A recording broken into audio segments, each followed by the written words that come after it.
when you get on the bike, you've actually got to think about riding. I remember going and getting my license only a couple of months ago and being petrified. But I realized that wasn't really fear, it was excitement. You don't allow outside thoughts in, so it actually gives your head a break from the outside world. It's like your own special little adventure that no one, you're in a helmet. It's kind of like your own mental health time.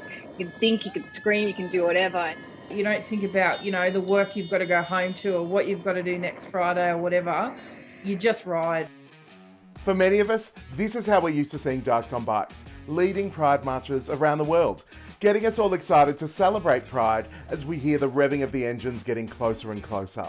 But Dykes on bikes are about so much more than that, creating a space for lesbian identifying women from all backgrounds and skill levels to come and be a part of a social group where they can be welcomed and be themselves. I had a couple of friends that rode with Dykes on bikes, and I'd always ridden bikes as a kid, but I'd never really had my own road bike. And I just saw that the fun that they were all having, a bunch of lesbians all hanging out, having fun, all like-minded people, just being able to be themselves basically. And yeah, I wanted to be a part of that. I'm a newbie, so I literally only signed up at the start of lockdown, the start of the pandemic, and I'm pretty sure that getting my bike license and being in a group of such cool women has pretty much got me through the lockdown in Victoria. It really has. Just being able to speak to people about bikes, like I had no idea buying a bike, what to do with it when I got it, what it would all take. So it not only kept me busy, but I've really found some cool friends along the way as well. Many Dykes on Bike members have been cooped up during lockdown and haven't been able to go for a ride.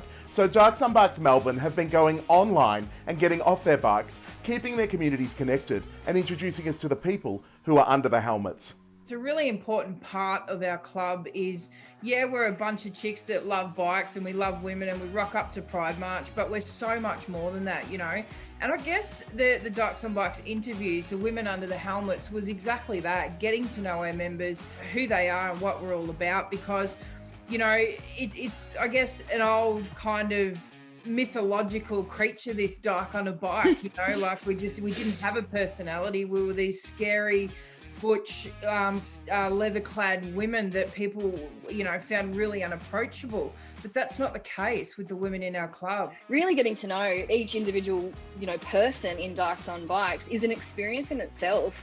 I think the women behind the helmets was a really great way of being able to get to know people one-on-one. And, from what I saw, there were so many people watching those interviews.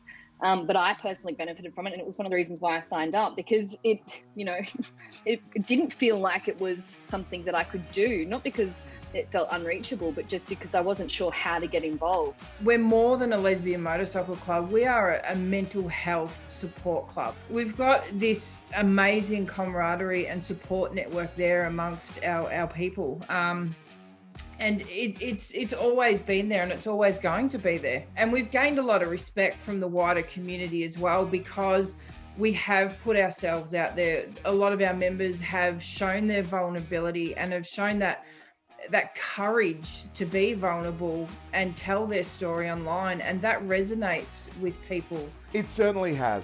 Dykes on Bikes Melbourne have received an influx of memberships during lockdown by creating a space online for lesbians and showing them that there's a place for them outside of the club and bar scene that often dominates our community spaces. A lot of people have this kind of misconception that we are rages, but we can't get up the next morning and go and ride our bikes because, you've got to be safe about it. There's so much risk on the road as a bike rider.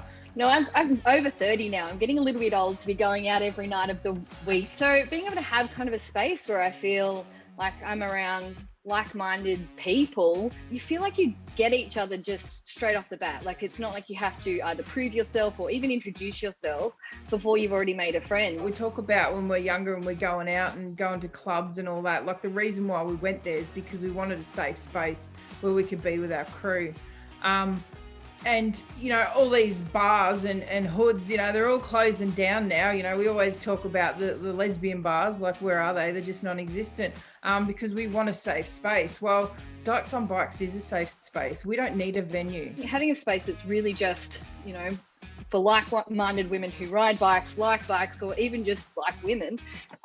It's really been a godsend for me, especially during lockdown. You don't actually have to ride to be a member of Dykes on Bikes. We are a social group as well. We have quite a few members that don't ride. We've got a bit of an off-cider group called the Licks, which are lesbians in cars, and we've got a few of those in the club. You know, and we do a lot of social events too, where we actually make that conscious choice to leave the bikes at home and we do something else completely different from riding and just come together and bond as mates. If you'd like to know more about Dykes on Bikes Melbourne, hit them up on their socials or website and check out what they're all about.